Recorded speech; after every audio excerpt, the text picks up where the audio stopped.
Good morning class 10th। आज हम पढ़ेंगे पौधों में उत्सर्जन के बारे में। लास्ट टॉपिक है ये पहले चैप्टर का। पौधों में उत्सर्जन, जंतुओं में उत्सर्जन। उत्सर्जन है क्या? हमारे शरीर में आप जानते हैं बहुत सारी क्रियाएं हो रही हैं। जैसे श्वसन की क्रिया हम पढ़ा चुके हैं। श्वसन में ग्लूकोज ऑक्सीजन आपस में जुड़ करके कार्बन डाइऑक्साइड और जल का निर्माण करते हैं। प्रकाश संश्लेषण की क्रिया में कार्बन डाइऑक्साइड और जो है आपका जल, ये दोनों सूर्य के प्रकाश और पर्णहरिण की उपस्थिति में ग्लूकोज का निर्माण करते हैं।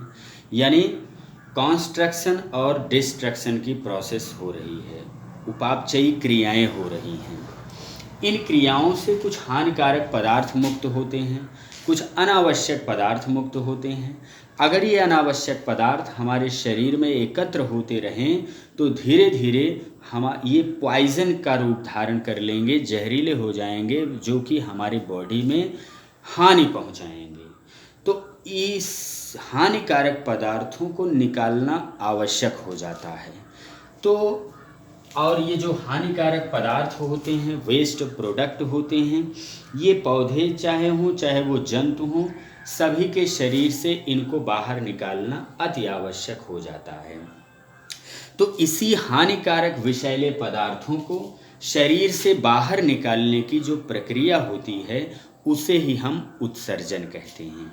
जब हम पौधों के उत्सर्जन की बात करेंगे तो पौधों में उत्सर्जन के लिए कोई विशेष अंग नहीं होता है। जैसे मनुष्य में किडनी होती है तो पौधों में किडनी इत्यादि नहीं होती, यानी विशेष अंग नहीं पाया जाता है। तो पौधों में वेस्ट प्रोडक्ट क्या होते हैं, सबसे पहले हम ये जानेंगे। तो पौधों में जो वेस्ट प्रोडक्ट होता है, पहला वेस्ट प्रोडक्ट कार्बन डाइऑक्साइड होता है, दूसरा वेस्ट प्रोडक्ट जो है वो जल होता है, तीसरा वेस्ट प्रोडक्ट जो है वो ऑक्सीजन होता है, चौथा वेस्ट प्रोडक्ट गम होता है यानी गोंद होता है, पांचवा वेस्ट प्रोडक्ट होता है रेजिन भी होता है, और छठा वेस्ट प्रोडक्ट रैफाइट्स या स्फीरैफाइट्स बोलते हैं, स्फीरैफाइट्स होता है। और सातवां वेस्ट प्रोडक्ट कुछ टॉक्सिक मटेरियल होते हैं, टॉक्सिक सब्सटेंस होते हैं या जहरीले पदार्थ होते हैं। इतने वेस्ट प्रोडक्ट जो है प्लांट की बॉडी में बनाए जाते हैं। अब प्रश्न यह उठता है किस क्रिया से ये वेस्ट प्रोडक्ट प्रोड्यूस होते हैं, उत्पन्न होते हैं। जैसे कार्बन डाइऑक्साइड है और जल है, तो आप कह सकते हो कार्बन डाइऑक्साइड और जल ये श्वसन क्रिया में मुक्त होते हैं।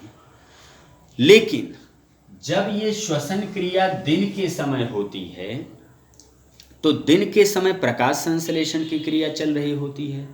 प्रकाश संश्लेषण में कार्बन डाइऑक्साइड और जल का उपयोग होता है। इसका मतलब जो कार्बन डाइऑक्साइड दिन में श्वसन में निकली श्वसन क्रिया में, वो कार्बन डाइऑक्साइड दिन के समय प्रकाश संश्लेषण क्रिया में उपयोग हो गई और ग्लूकोज का अणु बन गया। लेकिन रात्रि में प्रकाश संश्लेषण की क्रिया नहीं होती है, तो जो पौधों में कार्बन डाइऑक्साइड है जब ये ज़्यादा एकत्र हो जाएगी तो जल के साथ ये कार्बोनिक अम्ल बना लेगी और पौधे का पूरा पार्ट अम्लीय हो जाएगा। यही कारण है कि पौधे रात्रि में कार्बन डाइऑक्साइड को बाहर निकाल देते हैं, क्योंकि इसका उपयोग नहीं होता है, ये अनावश्यक हो जाता है। दिन के समय प्रकाश संश्लेषण की क्रिया चल रही होती है प्रकाश की उपस्थिति में, अतः जो श्वसन क्रिया से मुक्त कार्बन डाइऑक्साइड है दिन में इसका उपयोग कर लिया जाता है। रात्रि में प्रकाश संश्लेषण नहीं होता तो इस कार्बन डाइऑक्साइड को रात्रि में पौधे बाहर मुक्त कर देते हैं। लेकिन जब दिन में बहुत ज़्यादा श्वसन क्रिया हो रही है तो जल भी अनावश्यक रूप से आ जाता है। तो इस जल को भी निकाला जाता है किसके द्वारा, स्टोमेटा के द्वारा। किस फॉर्म में, वेपर फॉर्म में, यानी वाष्प के रूप में जल को बाहर निकालने की प्रक्रिया वाष्पोत्सर्जन कहलाती है। और दिन के समय वाष्पोत्सर्जन भी बहुत कम मात्रा में होता है, लेकिन रात्रि के समय वाष्पोत्सर्जन की क्रिया तेज गति से होने लगती है। तो जो अनावश्यक जल होता है और जो अनावश्यक कार्बन डाइऑक्साइड होती है, तो अनावश्यक जल वाष्पोत्सर्जन द्वारा स्टोमेटा पत्तियों पर जो उपस्थित है उसके द्वारा जल बाहर निकल जाता है, और कार्बन डाइऑक्साइड भी स्टोमेटा के द्वारा दिन में ये बाहर, रात्रि में ये बाहर निकल जाती है। तो ये दोनों वेस्ट प्रोडक्ट कैसे उत्पन्न हुए ये हमने बताया, और कैसे ये बाहर रिलीज कर रहे हैं पौधे ये हमने जाना। ऑक्सीजन कब बाहर निकाली जाती है? ऑक्सीजन जो है जब दिन में कार्बन डाइऑक्साइड की मात्रा बहुत ज़्यादा हो गई, या कह सकते हैं जैसे कार्बन डाइऑक्साइड का मतलब प्रकाश संश्लेषण बहुत ज़्यादा हो गया, सूर्य का प्रकाश ज़्यादा तेज पड़ेगा, ज़्यादा एनर्जी एब्जॉर्ब होगी, ज़्यादा कार्बन डाइऑक्साइड यूज होगा, ज़्यादा प्रकाश संश्लेषण होगा, तो ज़्यादा मात्रा में ऑक्सीजन रिलीज होगी, और ज़्यादा मात्रा में ऑक्सीजन रिलीज होगी तो ये भी स्टोमेटा या रंध्र द्वारा पौधे से बाहर निकाल दी जाती है। तो ये हमारा 3 प्रोसेस हुआ कैसे इन पदार्थों को बाहर निकाला जाता है। अगला है गम और रेजिन।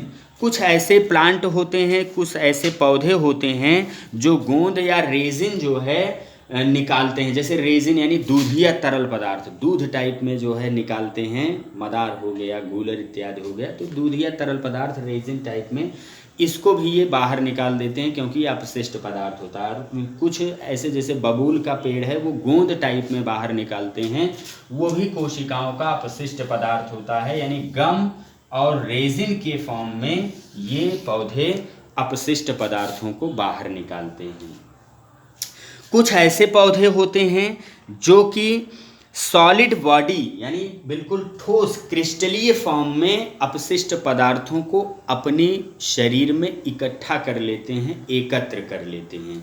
जैसे कोई भी अपशिष्ट हानिकारक पदार्थ है तो अपनी बॉडी में पत्तियों में इकट्ठा कर लेंगे, तनों में इकट्ठा कर लेंगे। तो अगर जैसे पत्तियां हैं तो पत्तियों में जब ये अम्लीय पदार्थ या हानिकारक या जो है रैफाइड्स या स्फीरैफाइड्स, ये सुई के समान क्रिस्टल रैफाइड्स कहलाते हैं, गोल क्रिस्टल स्फीरैफाइड्स कहलाते हैं। कैल्शियम कार्बोनेट और कैल्शियम ऑक्सलेट के बने क्रिस्टल होते हैं, क्रिस्टलीय पदार्थ होते हैं।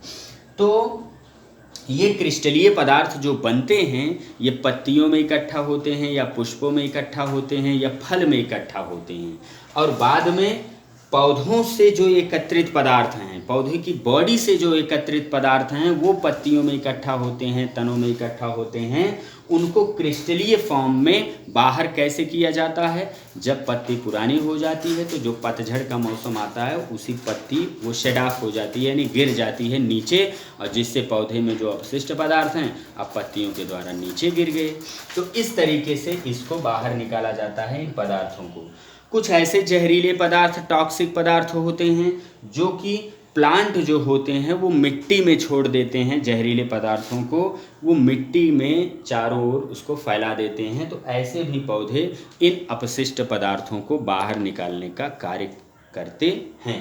तो ये आपका पूरा टॉपिक हो गया पौधों में उत्सर्जन।